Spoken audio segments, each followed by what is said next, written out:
Hello दोस्तों, स्वागत है आपका फिर से एएसी ऑनलाइन क्लासेज में। मैं हूं आपका दोस्त आदिल सर और मैं फिर लेकर आया हूं हिंदी ग्रामर का भाग 2।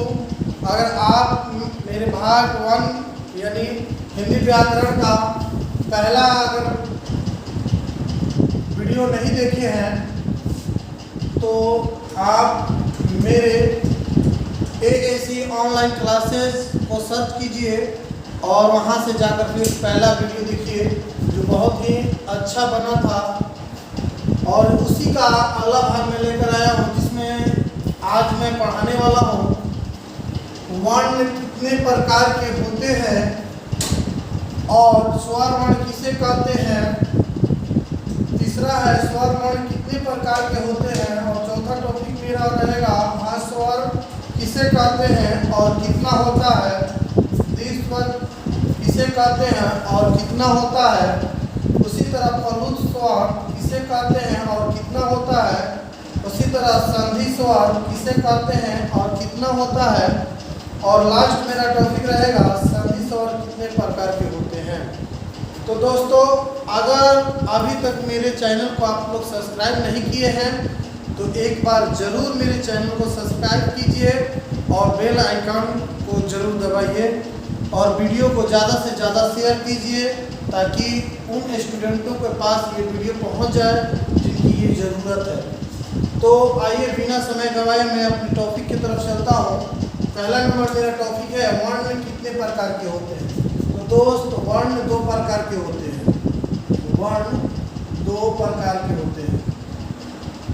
2 प्रकार के होते हैं। अब वो कौन कौन सा होते हैं तो एक नंबर में आता है व्यंजन वर्ण। व्यंजन वर्ण होता है और दूसरा नंबर में आता है स्वर वर्ण। तो ये मेरा टॉपिक है कि वर्ण कितने प्रकार के होते हैं। तो वर्ण 2 प्रकार के होते हैं, व्यंजन वर्ण होते हैं और स्वर वर्ण होते हैं। अगले टॉपिक की तरफ हम चलते हैं। छोटे छोटे टॉपिकों को, छोटे छोटे पहलुओं को हम लोग इसमें सुलझाएंगे जिससे आने वाला कॉन्सेप्ट क्लियर हो जाएगा। तो नेक्स्ट अगला टॉपिक मेरा ये है कि स्वर वर्ण किसे कहते हैं। तो दोस्त, स्वर वर्ण उसे कहते हैं, स्वर वर्ण उसे कहते हैं जिसमें वह वर्ण जो सिर्फ अपने आप से बनकर तैयार होता है, किसी भी वर्ण की सहायता से और किसी भी वर्ण का सहायता ये नहीं लेता है। बिना किसी वर्णों के सहायता से जो तैयार किया जाता है उसे हम लोग स्वर वर्ण कहते हैं। यानी वह वर्ण जो बिना किसी वर्ण की सहायता से बनता है उसे हम लोग स्वर वर्ण कहते हैं। यानी एक बार डिफिनेशन की तरफ हम लोग ध्यान दे दीजिए। स्वर वर्ण वह वर्ण है जो दूसरे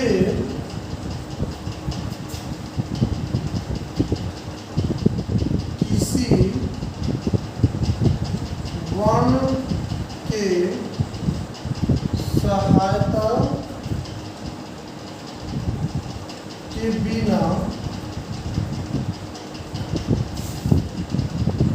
बनता है उसे स्वर वर्ण कहते हैं। एक एक टॉपिक को आप लोगों को बताया जाएगा, एक एक टॉपिक को इस कदर समझाया जाएगा कि कोई भी एग्जाम हो आपको उसको टच करने में, उसको करेक्ट करने में कोई परेशानी नहीं होगी। देखिए, तो यहाँ डिफिनेशन तैयार है। स्वर वर्ण वह वर्ण है जो दूसरे किसी वर्ण के सहायता के बिना बनता है उसे स्वर वर्ण कहते हैं। अब स्वर वर्ण कितने होते हैं और स्वर वर्ण के कितने प्रकार होते हैं। तो सबसे पहले अगला क्वेश्चन है स्वर वर्ण कितने होते हैं। तो कितने होते हैं तो स्वर वर्ण टोटली 11 होते हैं। आपको बता दें स्वर वर्ण कुल 11 होते हैं। कौन कौन होते हैं? तो आ ई हाथी ई दीर्घी ई हर्षो दीर्घ उ री ए ओ और ये हो गया आपका औ। जो आप देख रहे हैं टोटल 11 ठो है। 2 2 4 2 6 2 8 9 और 2 11। ये कुल स्वर वर्ण 11 होते हैं। अब आ गया कि ये कितने प्रकार के होते हैं, स्वर वर्ण कितने प्रकार के होते हैं। तो स्वर वर्ण ऐसे तो हम लोग 3 ठो पढ़ते हैं, लेकिन अगर रचना के आधार पर ले जाया जाए तो इसको 5 भागों में पढ़ेंगे, लेकिन साथी स्वर वर्ण में जाएंगे। तो अभी जैसे आपको बता दें कि हमने स्वर वर्णों के बारे में बताया, कुल कितने होते हैं इसके बारे में बताया, और कौन कौन से होते हैं इनके बारे में बताया।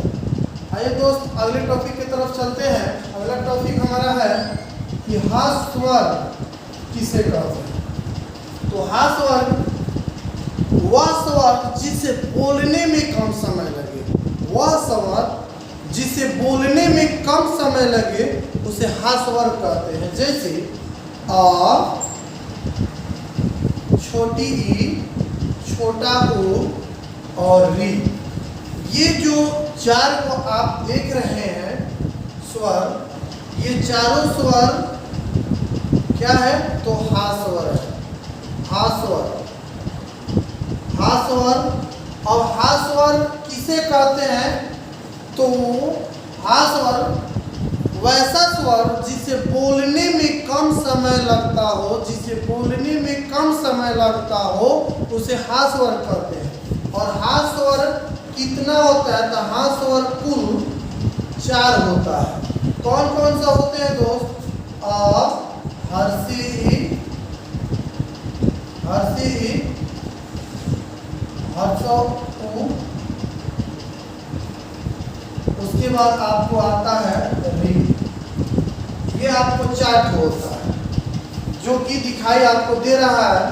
हास स्वर कुल कितने होते हैं? किसी से भी अगर सवाल आता है तो मुझे उम्मीद है कि आप बता सकते हैं कि हास स्वर 4 होता है, अ ई उ री। अब अगला क्वेश्चन, अगला टॉपिक मेरा ये है कि दीर्घ स्वर किसे कहते हैं और ये कितना होता है। दोस्त तो आपको पता चल ही गया होगा कि जब हास स्वर किसे कहते हैं तो दीर्घ स्वर भी किसे कहते हैं, आपको पता चल गया होगा। क्योंकि हास स्वर से दुगुना समय लेता है। इसका डिफिनीशन ये है कि वैसा स्वर जिसका उच्चारण करने में हास स्वर से दुगुना समय लेता हो उसे दीर्घ स्वर कहते हैं। तो दीर्घ स्वर कौन कौन सा हो गया? तो आ, दीर्घ ई, दीर्घ उ, ए ओ औ।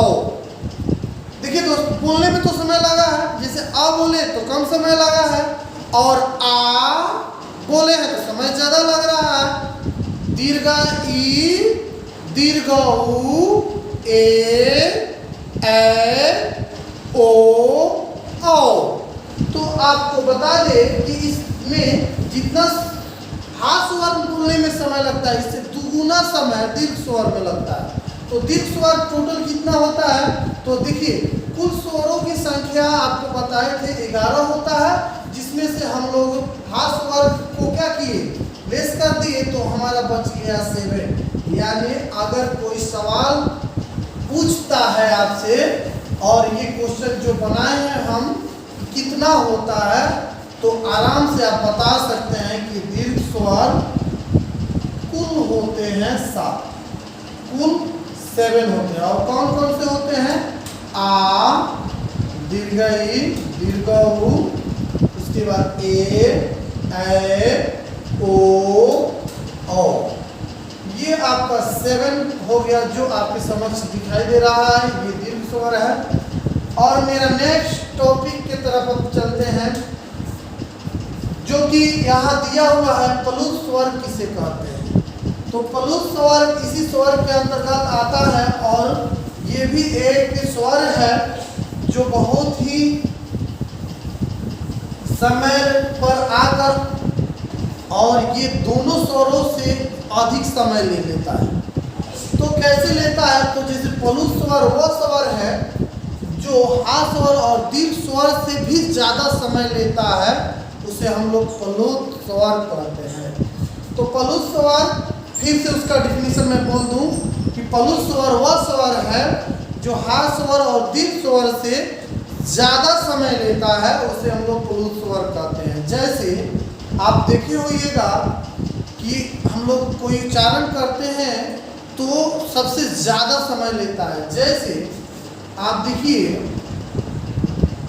ओम, ओम, ये जो हम लोग बोल रहे हैं ओम, यानी हमने क्या कि हा स्वर और दीर्घ स्वर से ज़्यादा समय खींचा है। इसमें ये ओम जो है ये पलुत स्वर का क्या है? उदाहरण है। और पलुत स्वर का कितना होता है ये आप देख सकते हैं। संस्कृत में जब आइएगा तो उसमें बड़ी डिफाइन से संस्कृत का ग्रामर जब आपको दिया जाएगा उस समय ये बताया जाएगा पलुत स्वर कितने होते हैं और इसका उपयोग कहाँ कहाँ होता है। दोस्त, अब रह गई बात कि ये अगला टॉपिक जो है संधि स्वर किसे कहते हैं और संधि स्वर कितने प्रकार के होते हैं, ये आने वाले नेक्स्ट वीडियो में अगर आपकी कमेंट रही, आप हमें कमेंट करके बताइएगा तो मैं अगला नेक्स्ट वीडियो बनाऊंगा। और मुझे उम्मीद है कि मैंने आज का जो क्लास आपको दिए हैं वो पहले क्लास से बेटर भी है और पहला क्लास इससे बेटर है इसलिए क्योंकि वो इसका बेस है और बेस को पकड़ लिएगा तो ये समझ में आएगा। इसलिए मैं आपसे फिर से बता देना चाहता हूँ कि मेरा एक और वीडियो पार्ट 1 है जो कि हिंदी व्याकरण पार्ट 1 में लिया गया है, जिसमें हमने आपको बताया था व्यंजन वर्ण के बारे में। और ये इस वीडियो में मैंने बताया वर्ण कितने होते हैं, स्वर वर्ण कितने होते हैं, वर्ण किसे कहते हैं, स्वर वर्ण कितने प्रकार के होते हैं, हा स्वर कितने होते हैं, जो कि सामने आपको दिखाई दे रहा है। दोस्त, मैं सारा टॉपिक समझाने की कोशिश किया हूँ और इससे भी बेहतर जब आप मेरा एक एक करके पूरा टॉपिक समाप्त हो जाएगा तो मैं ट्रिकली एक ऐसा वीडियो बनाऊंगा जो ये आपको एक ही वीडियो में मैं सारा का सारा हिंदी व्याकरण को समाप्त करूंगा। तब तक के लिए मैं आपसे विदा लेता हूं। धन्यवाद, थैंक यू, शुभ दिन आप।